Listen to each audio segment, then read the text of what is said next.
Blessings. Good morning, good afternoon, good evening, and wherever you may be across the world. I'm the host, the one and only Mr. LP of Enliven Global Media in our podcast today. Thank you so very much for joining us today. We got a very good special show for you today.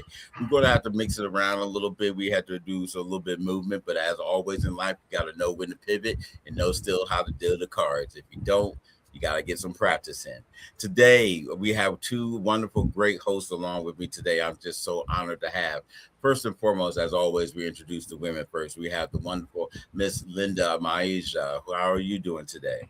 I am wonderful, Mr. Sykes. Thank you for inviting me. I appreciate it. No problem. And for those, you don't get to join us as often. So for those of us who may not be as familiar, could you please tell your name, your rank, age, height, the stats for I those who don't know if don't get I'd go in that far, but who's going, because they know that they're going to step in the ring with you, they got to know all the stats. So, to get in that boxing match or where you might be, the location, all that stuff. What you do. oh, you're so funny. I am an executive assistant virtually, of course, and I am also a consultant. And as Mr. Sykes said, I am Linda, aka Mao Asia Chang, former vocalist as well. Okay. We're going to work on this word former. I'm not accepting that. I'm not accepting that. I'm That is working on it. It's a work in progress. okay. All right. Announcements to be determined. That's not a problem. All right, not a problem. And then also one of my dearest best friends in the world, a mentor, a father figure, a friend, a brother, my uncle, my godfather, pastor, everything else in between. Love it. Just can't call him for a loan because he just said he don't got it. But other than that, we, one of the great, when you meet, they tell you 7, 10, 20 great people in the world that you meet that's changed your life and things. Linda's one of them. She's been there from the early joint, but coach ever since then has been a powerful man. I thank you, sir. Welcome to for Transformational Conversations, Coach Ellis. Hey, thank you, Mr. LP. Glad to be on board. It's been a while, sir. It has been. It has been. I hope life has been one tabulous for you. And I'm working on it, making it happen. I'm not going to quit. That's one thing for sure. Outstanding. Okay. Outstanding. Well, today's show, we're going to mix it up a little bit. First and foremost, let me give a shout out to our other great co-host, Miss Ross Silk. She's not able to join us, so she may be able to join us a little bit later. And also our guest, Mr. Mackens Audena, was not able to join us due to last minute scheduling conflict. So those of us, please trust me, I'm going to reschedule him. We're going to get it straight. Miss Linda's on top of it. We're going to have him back because I know many people are looking forward to it. But please don't let that not have you join our show, because we got a wonderful, great topic. And it's really, we're going to probably make this into a series because it's really important. The show topic is going to be about strength and what are we not teaching in terms of our men and our leadership and our foundation. As we're seeing going forward every day, there's a lot of trouble going on out there with our men, especially our young men, going to jail, fighting, shooting, a whole bunch of different things. And as one person told me, is that the man takes the lead, the woman set the tone. But in doing that, what are we teaching our men, and what are our young women, who are many of them are single mothers at the present time, have taught our men, or seeking things in a man when they look towards a relationship or possibly somebody to marry in the future, or as a leadership father figure. So there's a whole bunch of different machinations that goes along within all of this, and we need to have a good positive discussion along with it because it needs to happen. And men are struggling to dealing with the pressure, closing deals, and so many more things. So I want to start off with the question for you, with Coach Ellis. In today's world, right now, and we tend to, maybe those of us who are older, try to raise men for how we were or other things, but we forget that the world always changes. We have to keep some moral guidelines, of course, but we have to coach for what's going on today. Could you tell us what are men missing today, that is going forward, that we need to pay attention to? So, Mr. LP, I'm going to first say that I think your premise may not be necessarily correct. But what men are missing today is what same thing men were missing yesterday, same thing men were missing 20, 30 years ago, 500 years ago. It's firm foundations.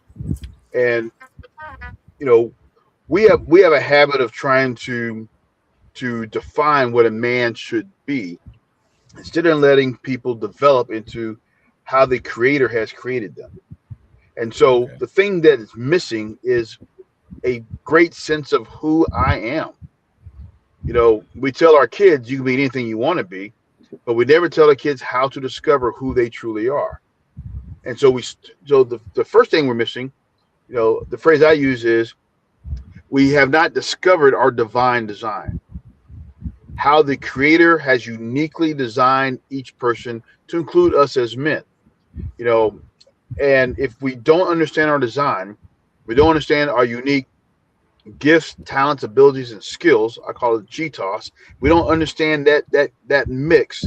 We have no idea who we are, and we are busy being defined by culture, by education, by TV, by folks who hate us, folks who love us. We're busy being defined by everything except for the true source of truth, which is our divine creation. Ms. Linda? I totally agree. We tell our children, sky is the limit. You can do whatever you want, be whoever you want. And yet they have no idea how to find out who they are. And then on top of that, to piggyback on that, is society, right? We have to teach them how to function in society and make sure they coincide with polite society at that. And that sometimes can be a deterrent in finding out who they truly are. Indeed. Before we go to the next question, I would push back just a little bit if I can. Please. Is that Raw Silk? Hey, Coach. Hey, Raw Silk. Hey, Linda. How you doing? Listen, if I knew Coach was on here, I'd have jumped on sooner. Nobody reads the flyers. I tell you. So I'm going to push back a little bit again because I think what you're saying is factual, but I think there's a bigger truth. It's not just that we understand our divine design. Before we start teaching people what to do, we also have to make sure they understand their life purpose. So the design is who we are. The purpose is why we are.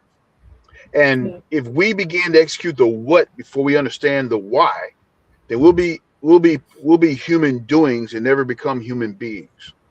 And so, who we are, the why we are always precedes, and the what we do and what we accomplish should be a byproduct of who we are and why we are. And I think a lot of times we're busy in the execution mode that we've never developed.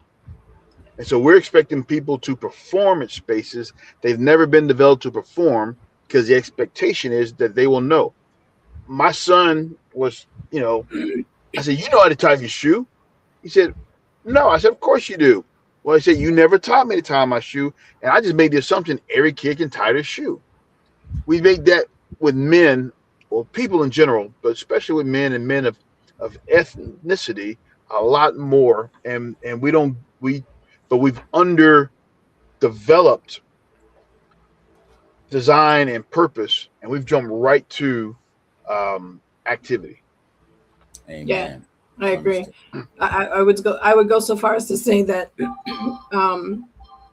we're teaching them backwards. Right. Okay. You cannot reverse engineer a man. Exactly. You cannot reverse engineer a man.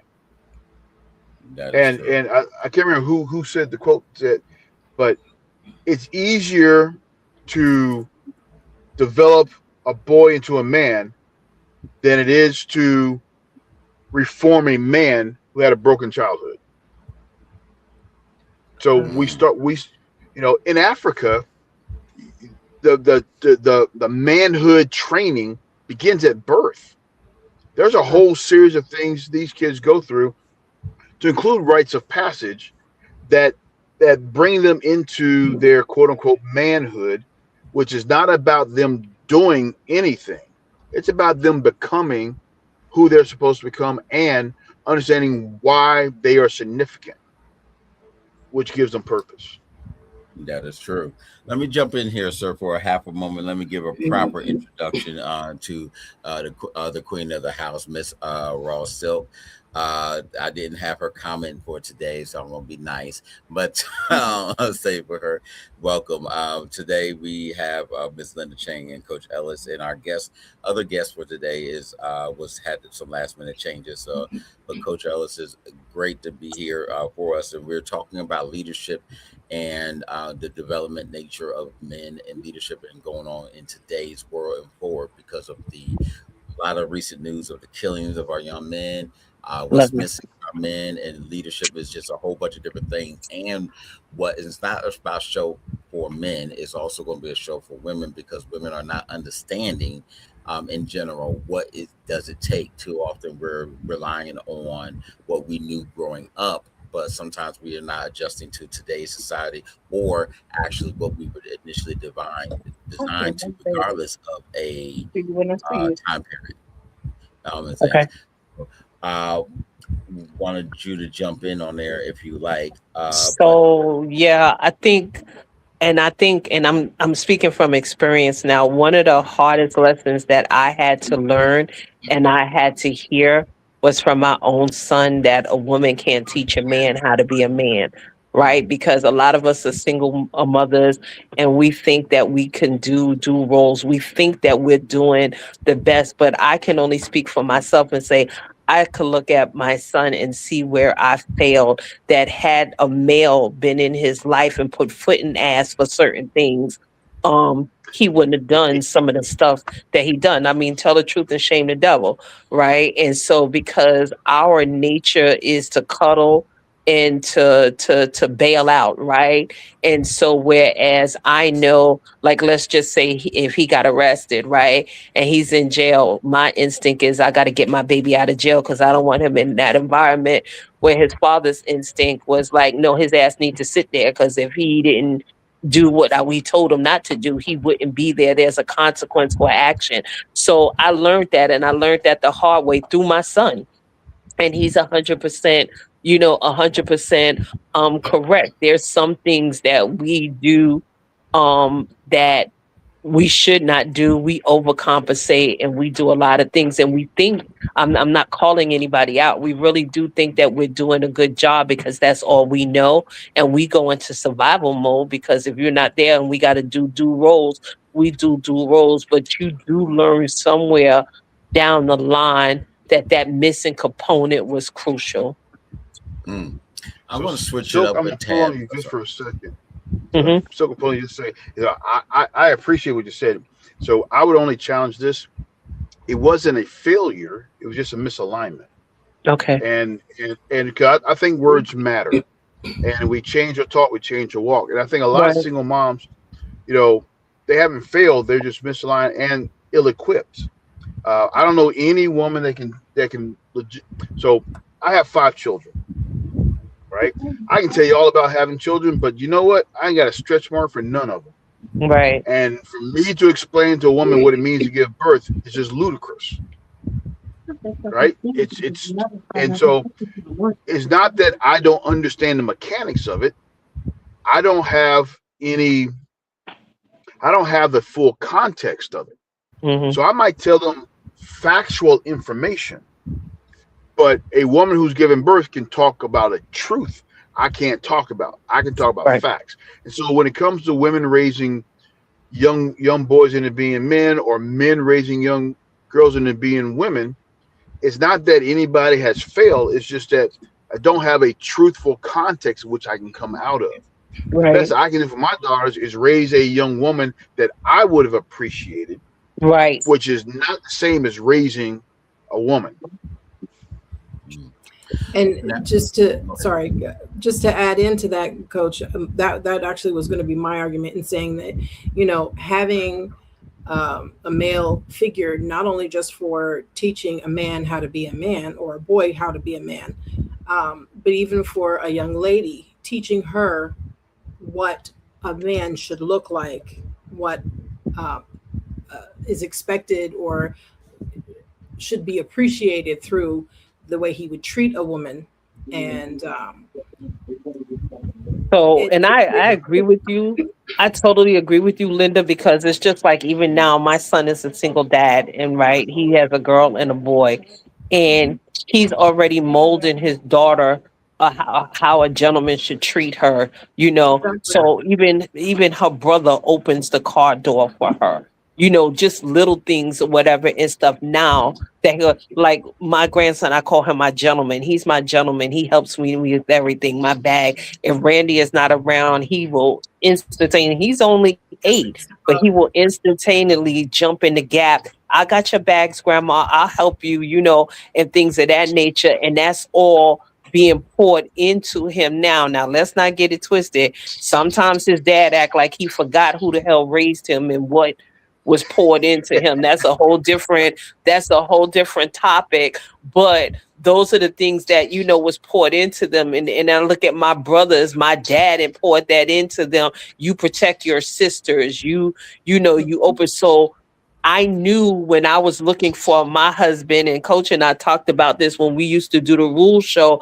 I knew when I was looking for my husband, Randy was my husband because he checked off all of the boxes that I was looking for, that was poured into me, that I knew he was created. That was the person that was created just for me, because you couldn't walk up to me with your pants hanging up off of your behind. You couldn't up to me smelling like weed. You couldn't walk up to me talking ebonics that I can't even understand, that I got to try to find somebody to interpret what the hell you're talking about, right? And so these are the things that we're pouring into our children. I think that's really, really important, especially the only thing, Coach, that I say that bothers me is I'm gonna need black men to stick around. I'm gonna need you to stick around and fulfill your obligations. You know, we talked about this before. The thing about it is that if a relationship goes south, if it's bad, okay, you separate from the person you were in a relationship with. That should never be the children. And women, he left you, he didn't leave the children. Stop using your children as weapons against a person that you want to get even with, because in the end run, it's going to come back and bite you. Something is going to manifest itself later on that's going to end up turning around and bite you. And I know you get mad and you get angry or whatever and stuff. I hate to see somebody, you know, it's like for perfect example, Coach and Linda and Mr. LP, Father's Day. Okay. I don't let people wish me happy Father's Day because my son has a father. He may not have been present around, but his father is not dead. Okay. Not dead at all. Just like my son is a single dad, I don't wish him happy Mother's Day. You see what I'm saying? So I think that we have to stop this double standard of what we do to emasculate our men, as well. I think Coach said it when he said words are powerful. Okay. And the children are listening and watching. 100%. Amen. Amen. I'm Absolutely. glad that we're having this discussion and this topic because it's one of my pet peeves on leadership of what we're doing today. And all three of you opened up the floodgates of all my question points. So I'm ready to go. Linda, um, you being in another country, but still it matters in terms of men and leadership, but have been lived in several, including here. What would you say a from a cultural side and how it was delivered to you? What does leadership look like for you? And what you and granted you have a daughter and y'all had different requests, but what does leadership look like to you? And also, what's going on in your neck of the woods within Canada that's striking from that you're seeing missing from a leadership side? Wow, that's a loaded question. Well, having been raised myself by a single mother, leadership for me was very different. Um, and having been a single mother myself, leadership was very, very different. It was about teaching things that I could find, that a male would have been there for. I attempted to teach my daughter how to ride a bicycle, for example. There's not, um, any way for a mother to teach their child, their young daughter, how to ride a bicycle without that missing with that missing element. And for me, she had that missing element, and later on found a male figure that taught her how to ride her bike, and that missing element fell into place, because both times, me teaching her, she fell, she scraped her knee, and then I picked her up. I said, just, brush it off, keep going, right? But the other person, the male figure, now steps in and says, okay, here, give her that daddy hug that every young lady needs, to know that he's got her back, right? That leadership, right? And that's the key, right? To know that it's okay to fall, scrape your knee. I got your back. Let's try again, right? Whereas mother is like, just brush it off, keep going, you'll be fine, right? Dig in your skin, you have to, because I was raised by a single mother. So when it's just a single parent, that need to quickly brush it off and keep going, because you don't have that leadership.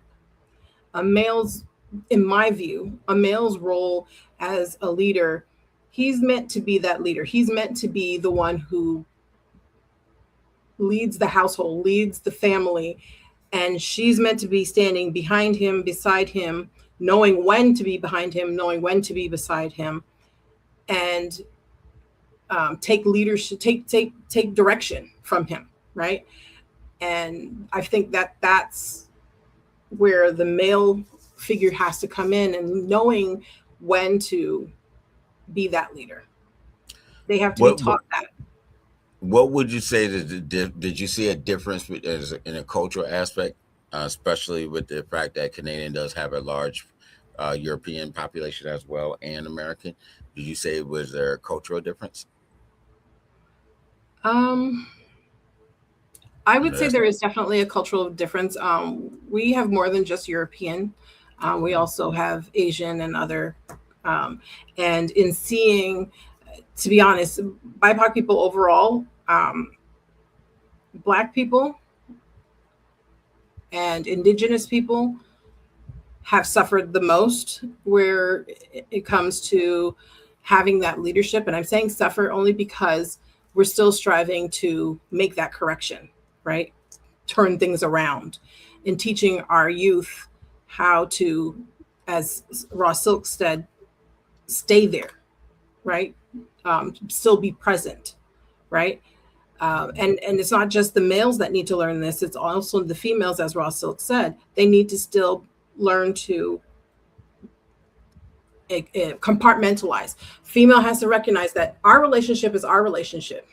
Your relationship with your children is your relationship with your children, and I have nothing to do with that. That's between you and them, right? Now, that said, if it becomes a situation where it's a risk factor for health and safety, then okay, you step in as a parent, as you should, right? Have a conversation with each other, draw the guidelines. But I find that the Indigenous and Black community here are not, and in the States, are not as present as I would like. And then in the Asian community, the way that they teach, I find, is very different. But to be honest, I wish I had learned the way that they had learned. It's very thoughtful. It's very considerate of, you're teaching the now, but how does it affect you in the future? And that's what they work on, how you're affected in the future. And that's what I like to see, right? How does you not being present in your daughter's life or in your son's life affect them in the future? What could happen if you're not there? Understand. Coach Silk? So Go ahead, Coach. Yeah. So, and I think you're absolutely right. And the cultural differences have two purposes. One, to identify root cause. The other one is the excuse of why it's still there. Right. So let's be clear that what's built into the DNA what the learned behavior built into a lot of the minority and indigenous cultures is a byproduct of a systematic process to dismantle the family.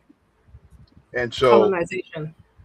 the colonization and the only way to combat it is to be very clear again on who you are and why you are. And so, I've traveled the world, I've been in different places, and people are people.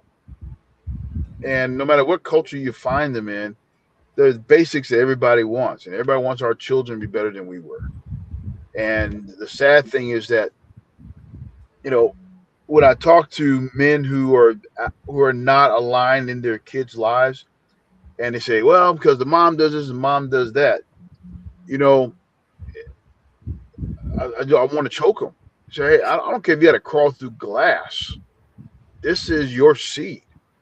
Yes. You do whatever it takes. You ain't gotta like her, right? But you gotta respect that. That's who's spending most time. And here's one thing I think that people fail to understand. Kids are not stupid. If one of the parents is running down the other parent, they'll figure that out. But if the dad is talking bad about the mom and the mom's mad because the dad's talking bad about him, and the kids saying what dad says is that, and folks believe their dad, when they find out it's not true, or that there's some nuance to it that dad isn't saying, when they find out, they're blaming dad for poisoning the well. And that's and when people don't get that, kids are resilient. Look, kids that survive some of the worst parents in the world, they're resilient. Amen. I think we froze there. I definitely agree. And I think Coach and Linda hit on it when they said, so we are completely disenfranchised as a people, as a whole, right? And hurt people, right? And we take that baggage and we carry that baggage on over and over and over and over again, right? And so I always said, and I know women get mad when I say sometimes that the feminist movement was one of the worst things that happened to women of color, right? I strongly believe that, because we took on somebody else's charge and fought for them for it, but in the process we emasculated our own men to the point, it's like shared responsibility, right? So like no other culture teaches about, okay, well, this man, he got to be making this much money. Remember, Mr. LP, when we did the show on a girl that the guy tried to take her to, where was it? It was a nice restaurant, Cheesecake Factory. Oh, yeah. And like he got dogged for like that for Cheesecake Factory, right? And for a first date. And I'm just like, you know what? I remember many, many years ago when I was able to date. Okay, my first date didn't entail a restaurant. My first date was walking and talking and spending time to get to know conversations and see if you were somebody that I was interested in spending time. But we now have come to this age where we value relationships by how much money someone can spend on them. I had this conversation with a girlfriend a couple of weeks ago who is always crying why she can't understand why she don't is unable to find a good man. And I'm like, because you high maintenance, you got so many wants or whatever and stuff like that it's not even realistic. And the conversation is always, well, what is he bringing to the table? What are you bringing to the table? Okay, I mean, realistically, and so that, and I speak from that, who somebody like one of the things that Coach and Mr. LP, you guys have been friends of mine for a long time.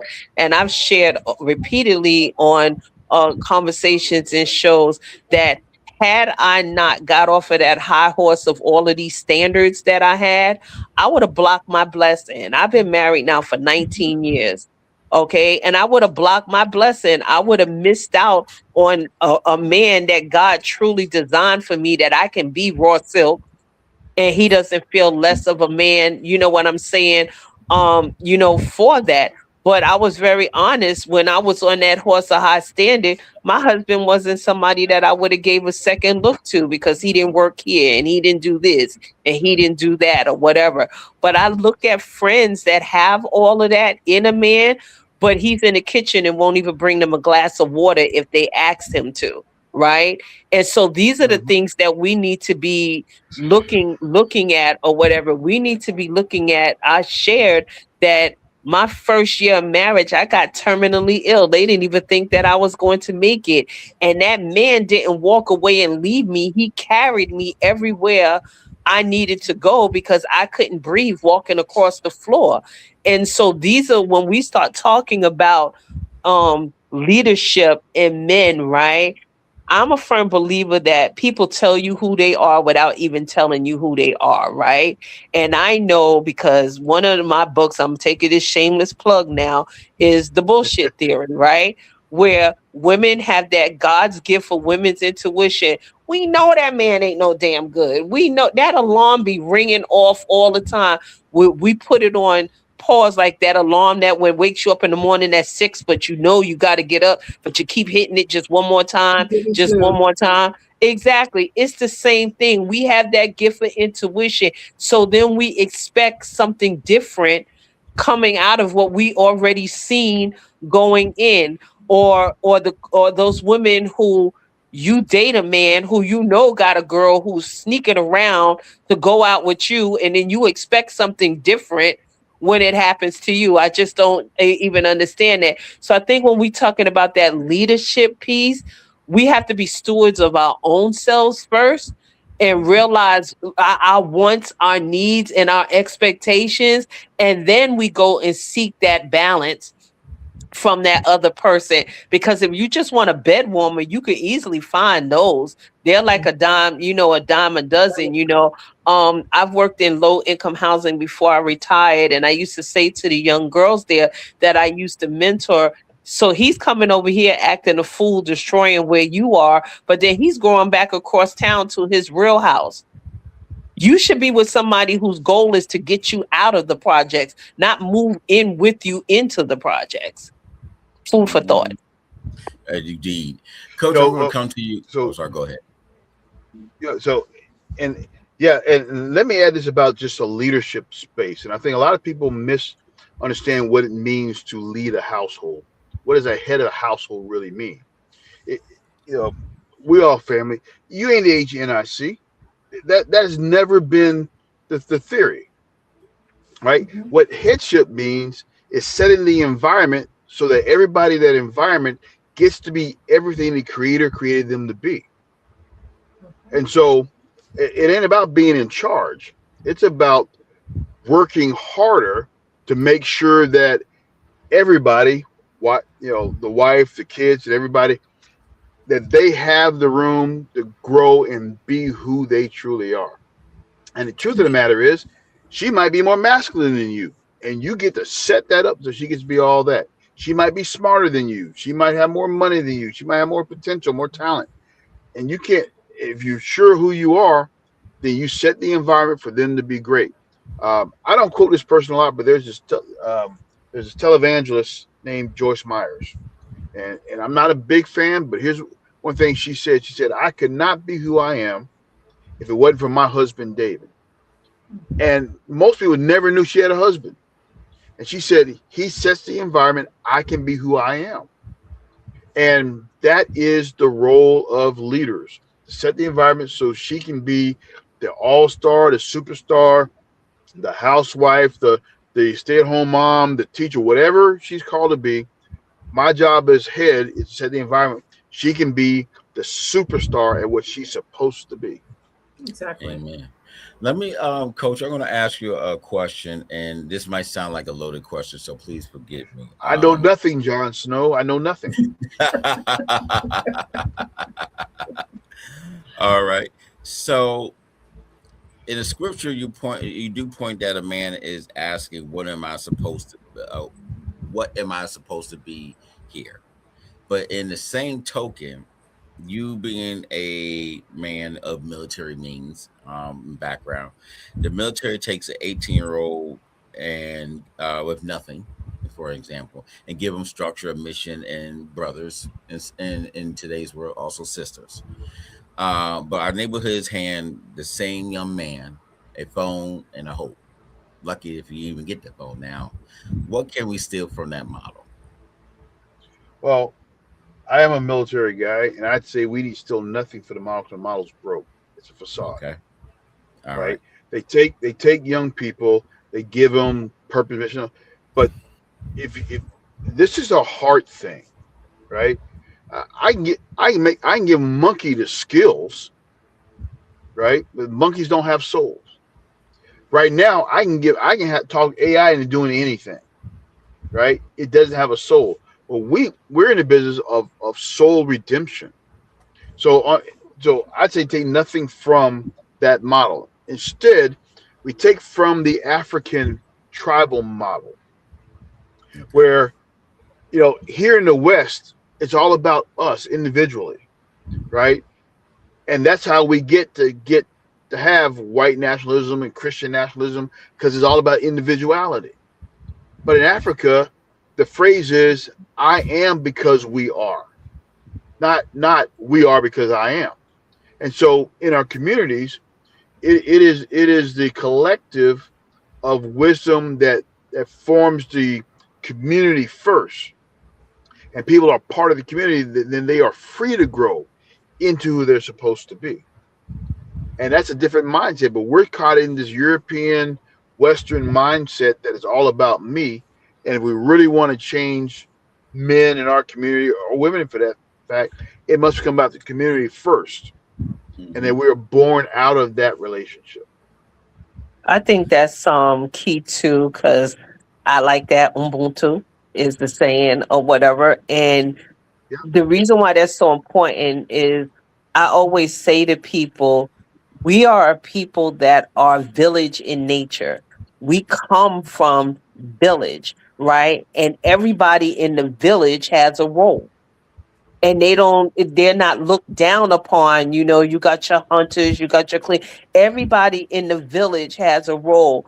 The problem is the village is so disenfranchised because all of the villages are doing their own thing. They're working in silos, they're working in the, like coach said, in the neighborhood of me, and I got to get mines, right? And so the village as a whole, black people, are suffering because none of the villagers can get together. We always got to one up each other, or I can do it better, or someone's hating on It's me, always a or competition. exactly, it's so competitive. And that's that Western mindset, that crab in the barrel mentality that keeps getting us hemmed up. I get so sick of people saying, well, who is he to tell me what to do? Or who is she to tell me or whatever and stuff. Facts are what that you cannot negate or argue with facts. If we restore this village, right? If we restore the love affair between the black man and the black woman, if we restore the families that have been disenfranchised with man over here, woman over here, children over here, if we restore taking back control of our children and not letting white America dictate how we raise our children, how we discipline our children, and the things that go on in our house, our village can only get stronger. The problem is that they dingle these carrots just like they did way back in, something bright and shiny. And because we never seen it before, we never had it before, we never touched it before, we get seduced by it, and we'll sacrifice the whole village for a trinket. And that's exactly what's happening.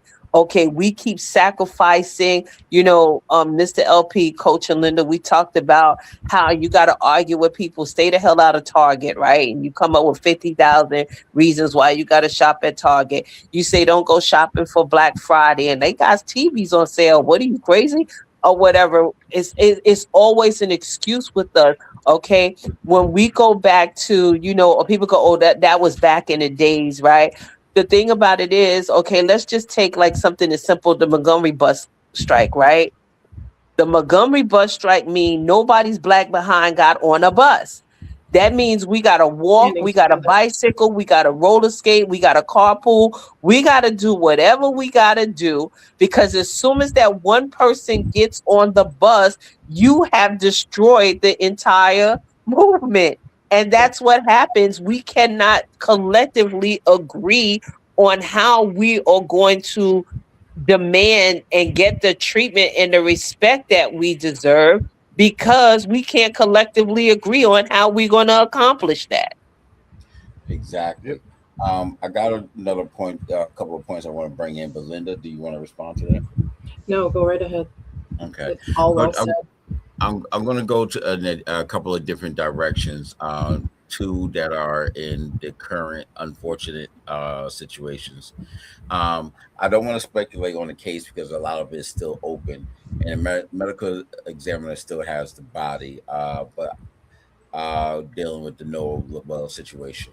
And I'm not going to put anything out there that's not confirmed. But here's what the mother told the country that Nolan, excuse me, not Noah, no Nolan, excuse me, young man, didn't like fights. Don't he? Didn't even like arguments. And I watched grown men online use this as evidence of something was done to him, like being non-confrontational is proof of weakness in dealing with men, especially today. What does it say about our training of men that we can't imagine a young brother being peaceful and safe at the same time? I'm going to let Coach take that one first, That's because what I I'm got waiting to. for. Look, Listen, I throw it down there. I expect him to swing. Yep. And I'm saying so. all right. So here's one thing I learned about being a soldier. Those people who go to war don't talk about going to war. Those people who have taken life don't glorify taking life. So all those folks trolling about the guy don't like conflict, they've never really truly been in conflict. Because as a people, peace is unmistakable. And those who, I mean, everybody who knows me know I love conflict. All right. But for me, conflict is a teaching space. It is not a dominance and governance space. For most people, conflict is about control and dominance. And so they say he can't be a real man or he's soft or whatever because he's not into control and dominance. Actually, the higher value space is peace and tranquility over power, control, and dominance. So I think because men have been misformed, not just misinformed, they've been misformed because they don't know who they are, they don't understand purpose, they get to talk about power and dominance and control from a point of no context. So I reject that notion that he was any less of a man. You know, somebody didn't do some proper training about how to pick friends. Because I don't think it takes a rocket scientist to figure out black kids don't go with four white people by themselves anywhere. That's just me. But, you know, what do I know? Understand, Linda? Just to kind of piggyback on what Coach is saying, an example of saying that, conflict is a teachable moment. And that actual saying I get from a young man who is striving to and claims the future mayor of Toronto, Ontario, Corey DeVille. He goes on his social media, he goes on lives, and he does a walk. He'll talk to people directly. And the moment he sees someone attacking him, he takes it and says, okay, let's address this. It's a teachable moment.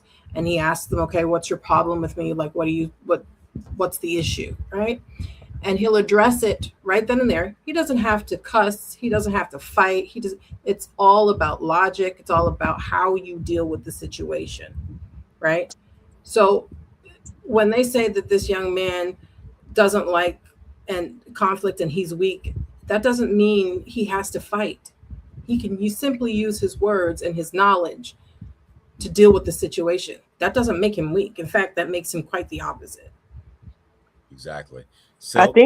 I think it goes to the stereotype of what people think about black people in general. They think that we're all confrontational, that we're all aggressive, that we all don't know how to act in strenuous, you know what I'm saying, circumstances and stuff.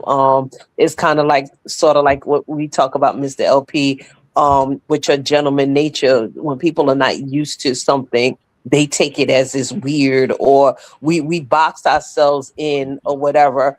As someone that's highly confrontational, I can tell you that I there's still love times you, so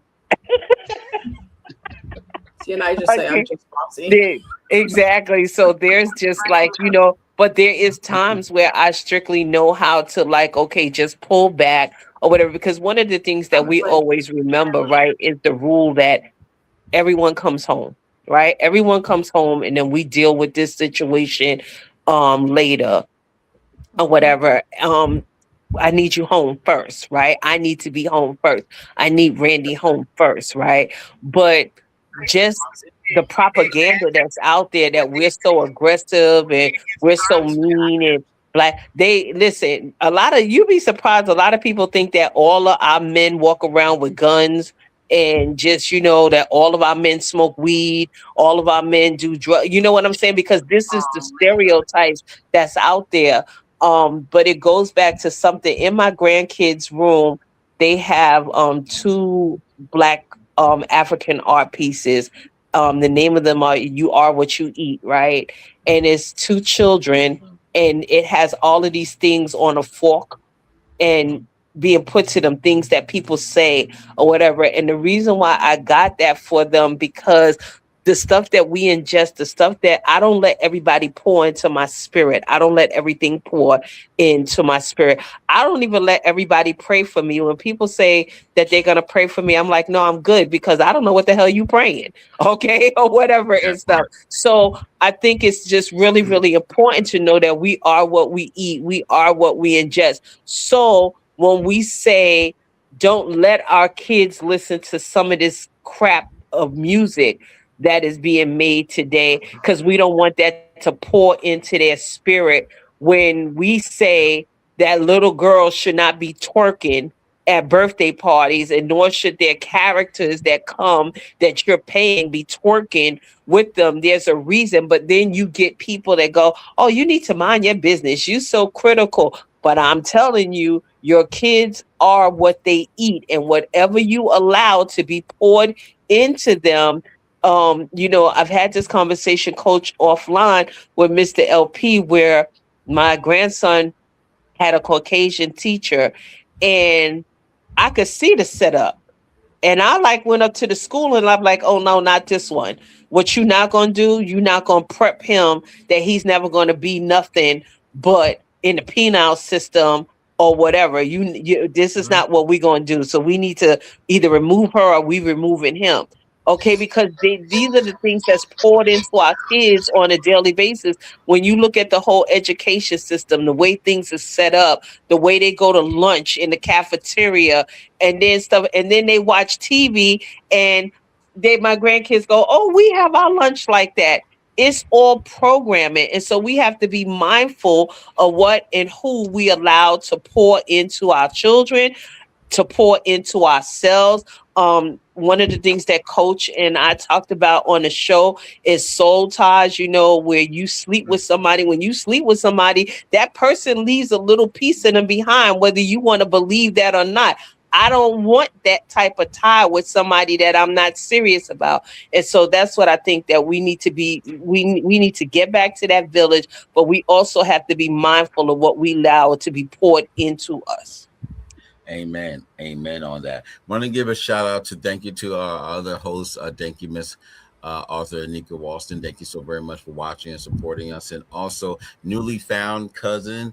Now I can't get rid of her. Tandalin Cook. I pray all is well and things. So thank you very much. And everybody else listening and watching the show. Another curveball here I want to throw that I know all of you can hit easily.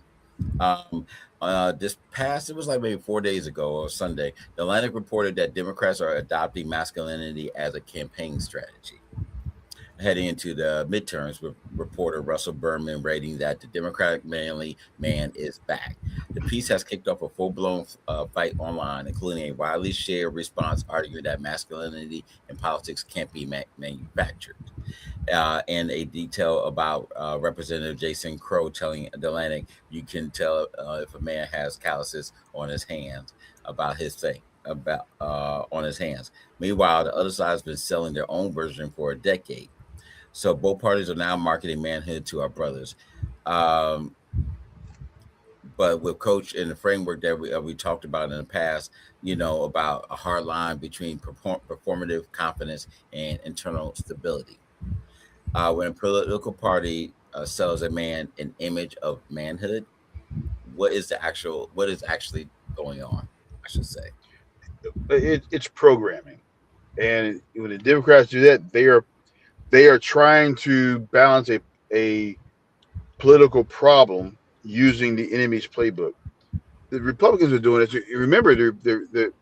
I don't know if you guys saw this thing where they're now going to start doing testosterone tests on soldiers and start doing testosterone replacement therapy on soldiers. All right, as young as 30, and because they're trying to build this masculine thing, it, you know, that's false. That's false masculinity.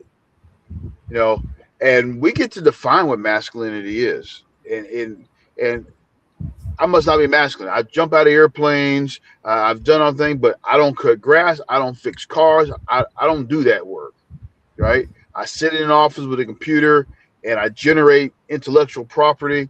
So I must not be manly enough. And what I'm saying, I reject that notion. You know, there is a place for people. Some people are gifted to work with their hands. Got it. Other people are gifted to work with their voice or their minds. And what true masculinity is the confidence to be who the creator created you to be. Period.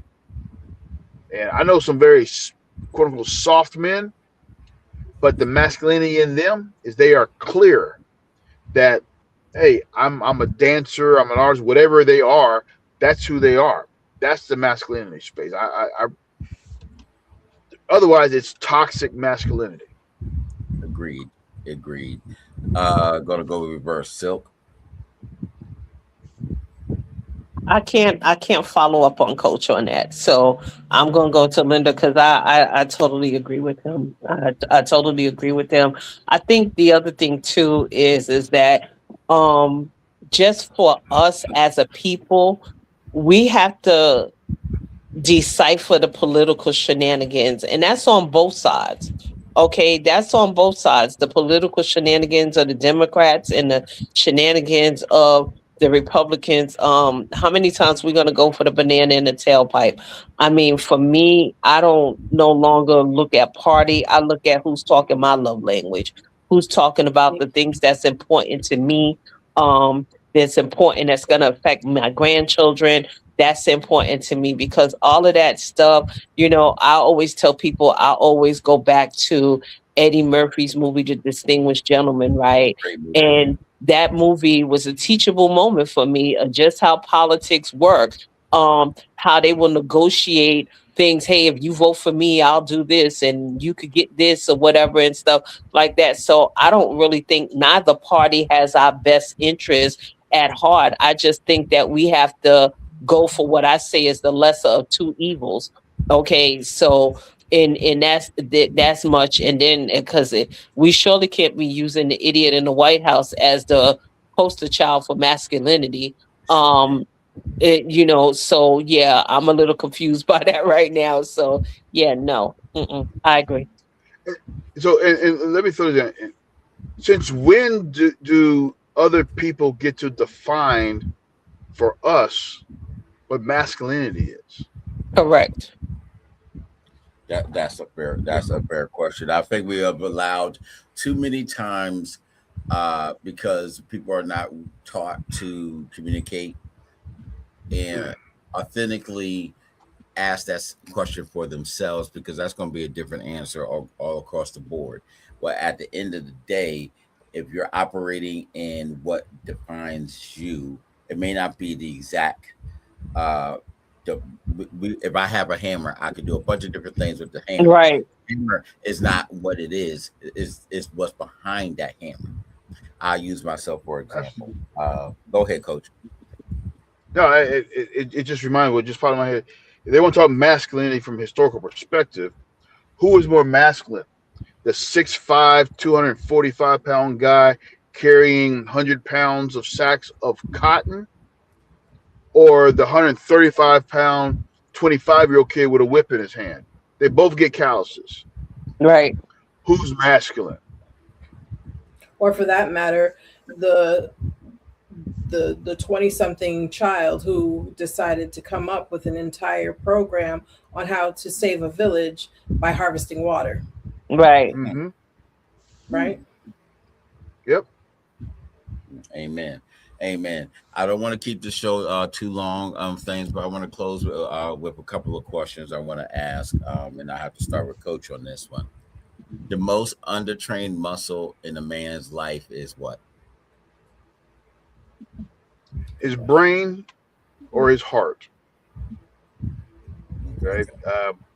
We don't train. Well, and I'll say his heart. We don't train men to really understand what's in them, so they can live authentically in that space. The most underdeveloped muscle in a man's life is his heart. Gotcha. All right. And then I'm going to this second question is going to be for all three, but I'm going to start with you, Coach, and it's got to be phrased differently for the late women. What's the lie about manhood you believe the longest, and what broke it? That manhood meant that I had to be in charge, and what broke it is when I met people who were better than I was at something, and it did not, it didn't compute. The numbers didn't add up. But I was no less a man because they were better at it. And I'm 5'7", 5'8" on a good day, right? If I play basketball against a young lady who's 6'4", chances are I'm probably not going to win, right? Doesn't make me any less of a man. So I had to really, the idea of control and dominance, it had to be exercised out of me, because control and dominance is not manhood. But that's the biggest lie about manhood I had to overcome, was this idea I had to be dominant and in control and in charge. Linda, what was the lie about manhood in a man that you felt that you needed to have? What was the lie that you believed the longest, and what broke it? Oh, wow. I know there's quite a few.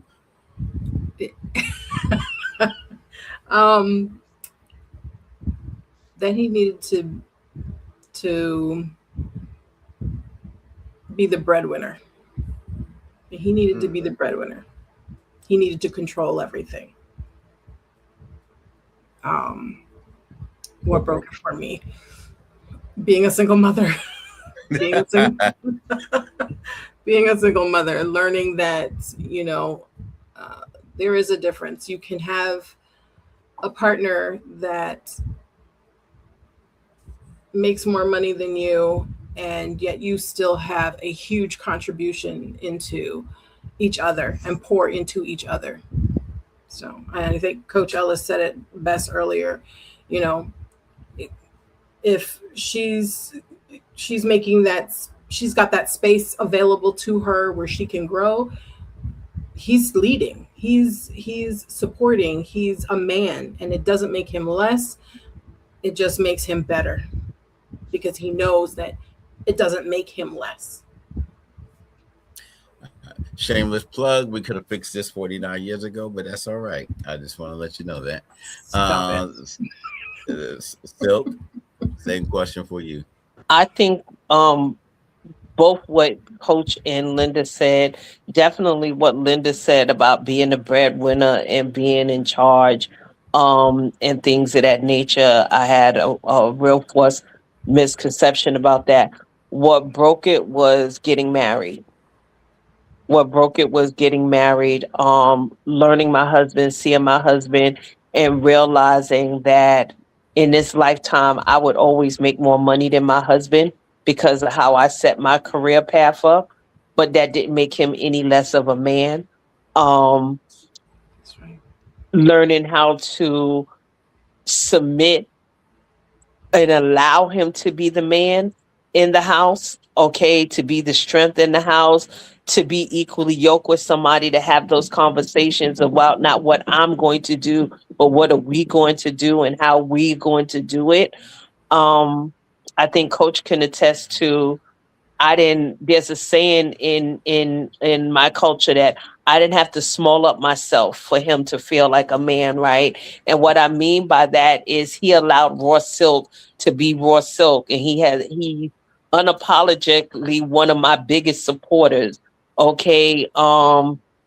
When I was on the Rules show down in Virginia Beach, for him to get off from work and drive me all the way to Virginia Beach just to film a show, to drive all the way back, right? And sit there and let his wife do what she does. I belong to several organizations, and he's just amazed at the work that I do. And like I meet people and they say, "Oh, I knew about you before because your husband told me all about you." You know what I'm saying and stuff. So yeah, getting married and seeing that man work and be comfortable and confident in them sneakers that he has on and not feel less than because of that, to me was like an eye opener. Like I said, I told everybody, I'll tell anybody, I yell it to the top of the rafters. Don't miss out on your blessing by false perceptions of what you think a man should walk like, look like, talk like, do or whatever and stuff like that. Because some things you can do together and just be fine. So I think that that would be it for me. All right. I thank you so very kindly, all of you, for your time and energy and so much more because it's important Mr. that we LP, if I yes. may. Um, Eva Chang is watching the show and just sent me a message. And her response was the biggest lie is thinking that masculinity is the same as being a man or that femininity is the same as being a woman. And that is Hmm. so true. So true. Amen. Yes, So indeed. true. That Yeah. that I could take. That I could take. Before So we true. go, let me. I'm sorry, I missed the post. I was trying to get it all, That's great. and let me ask one more final up question. And before we close out, in media, we see a lot of different things, as we know, with our music, our sports, and other different things. What is something that we could place in a child's hand and a young man's hand, both man and woman? It could be anything that will cause that child to think. Let's say a 8-year old to think about who he is as a human being, as a boy growing to a man. What is something you can put in his hand, an object or tool, whatever? What could you put in that young man's hands? For me, I would say pen and paper because Okay. then they learn to create what they hear, what they feel, what they see on paper, whether it's a poem, whether it's a drawing, something that they view to be true to who they are. Okay. Got you. Coach. Well, I want to hear what Silk's got to say. I'll come back. I I say, knew I that was say, coming. I say a mirror, number one. Mm. Okay, so they can see themselves. Okay, they can see themselves, have a conversation with themselves. Remember, we all had that opportunity one time to say, what would you say to your younger self now that you know? So I think a mirror would be good. Um, I think whatever religion that you are, you can pull from whether it be the Bible, the Quran, or different things. You can pull some seeds from that as well. I'm trying to think of anything else that I will put in there. In their hand. Ooh, I Hmm. have another one. Yeah, Okay. I can't really think of anything that I would like put in their hand. I think of more like planting the seed for me. I always have the conversation. I've had it with my son, I've had it with my niece and them. What does your dash mean? What is your dash, right? That's what I plant in them all the time, that explaining that my birthday is November 15th, 1962 dash, what I'm going to do to work the middle, what are they going to say about me, that whole dash, that when my day comes, what did I do to leave this world a better place, what did I do in that dash moment. So that's what I would have. Mm. Yeah, so I have three things I would leave. Hmm. First, I would leave a book, and the book I probably would leave is The Miseducation of the Negro. Mm. Um, and I would have in the book the list of the 30 books I think every young African American ought to read in their lifetime. Second thing I'd give them is Broken Chains, Broken Shackles, Nice. right? And the third thing I would give them, if I had it, was a picture of an ancestor, right? And inscribe on it, "You are the answer to their prayers," Yes. Mm. right? And that Oh, get that works on identity and purpose and sets a foundation. Mm. Mm. Mm. I like it. Amen. Miss Eva Chain also stated that, let me put it back up. A man can show up in all the right ways, but still be very feminine in the way he chooses to carry himself, and vice versa. Also, she stated a video of them behaving on their instincts rather than their values. Hmm. Okay. That is something for me. Before I leave a closing statement, is there anything y'all like to close out with? Coach, I'll let you start first. Hey, I just appreciate being part of the conversation. I miss you guys. So thanks for having me. And I look forward to having more transformational conversations. No problem.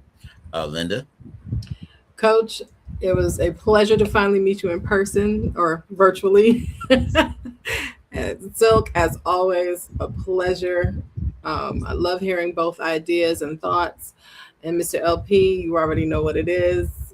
Thank you, as always. No A problem. true king. Thank you. Thank you very much. Silk? Words have I can't even describe. I love this man. I love Coach to death. It's time for a reunion show or revamp of the rules. Let's get it. Look, I'm Yes, retired yeah. now. I'm free or whatever, because that was a blast, and that set a foundation for me in several books. So I'm so always appreciative to you and Mr. LP for everything that you've allowed me to be, Raw Silk, and to pour. So I miss you dearly. Linda, you already know. Okay, and you already know, hugs and kisses from across the mile. Mr. LP, I kind of sort of love you too.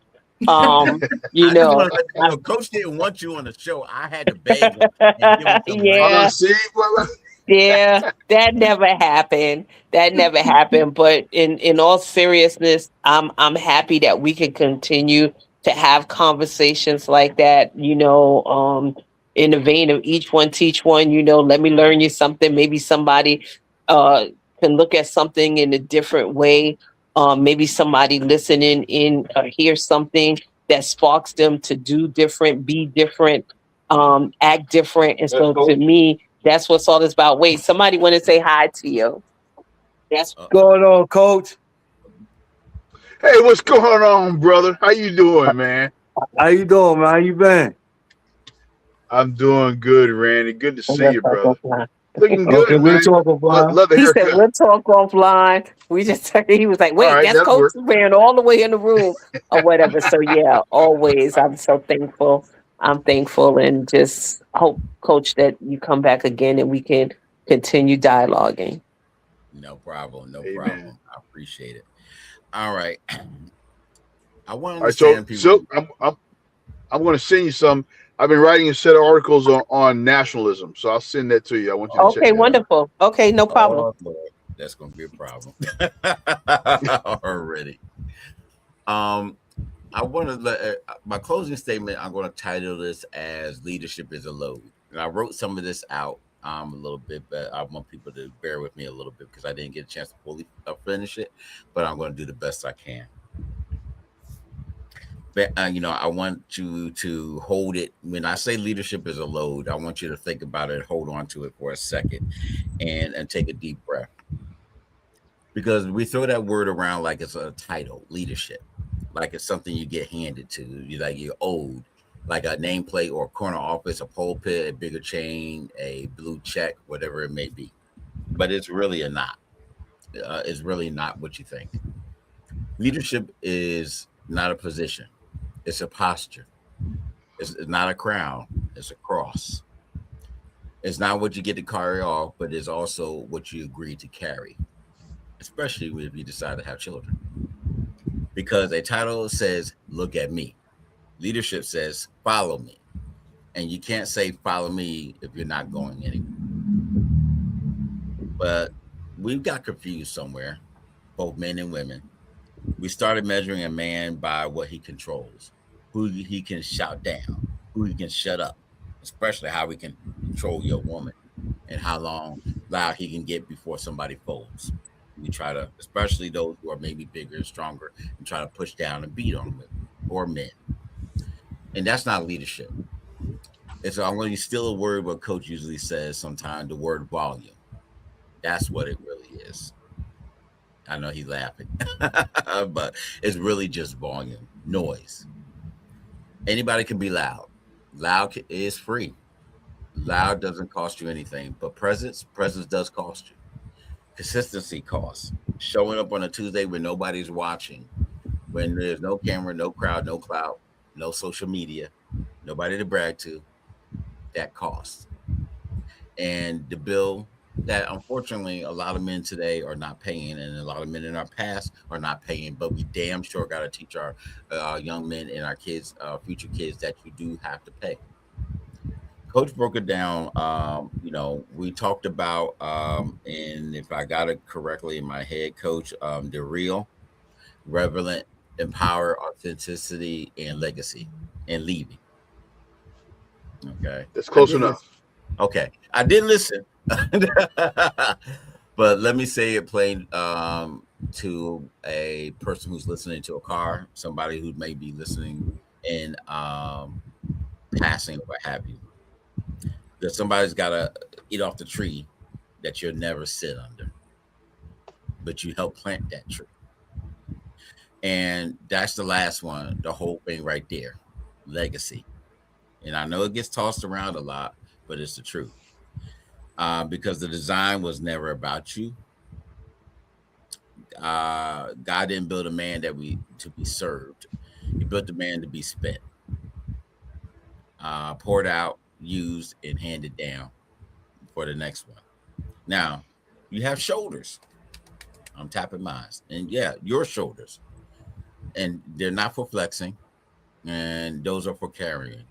And it's not about the size of your shoulders either. Your voice, and that's not for winning arguments. It's about speaking up when that other person's not in the room. Sometimes it's speaking up when you're in the room by yourself, when the room goes quiet, and somebody's got to say the hard thing sometimes, and that we don't like. Sometimes you got to just stand on that sword that nobody else thinks you're right on. But let it be of substance, not noise, volume. Your name is not yours either. Really, it's not. You're just holding it for someone who comes up behind you. And I think that's a lesson that we missed. I remember my great grandfather telling me about that. That my name is a placeholder for somebody who comes up behind me. So somebody's watching me right now, and you're thinking, Mr. LP, you don't know my situation, and you know what? You darn sure right, I don't.